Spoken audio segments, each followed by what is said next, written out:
अस्सलाम अलैकुम नाजरीन, आप देख रहे हैं उर्दू ट्रेक। आज एक बहुत ही अहम और खतरनाक सियासी मोड़ सामने आया है। मुल्क में आईनी ढांचे में बड़ी तब्दीलियां लाने की कोशिशें तेज हो गई हैं। खबरें बताती हैं कि 28 नवंबर से पहले अहम फैसले मुतवक्के हैं और ताकत के खेल में हर रोज नई कहानी खिल रही है।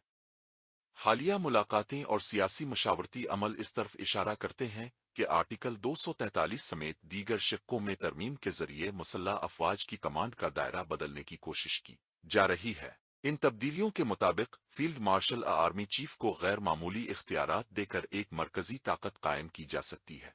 ऐसी तब्दीली जो पाकिस्तान के पार्लिमानी जमहूरी ढांचे को जगह जगह मुतासिर करेगी। बिलावल भुट्टो जरदारी ने दावा किया कि मुस्लिम लीग नून ने पीपल्स पार्टी से सपोर्ट की गुजारिश की है और 6 नवंबर को पीपीपी का इजलास इस फैसले की हतमी शक्ल देगा।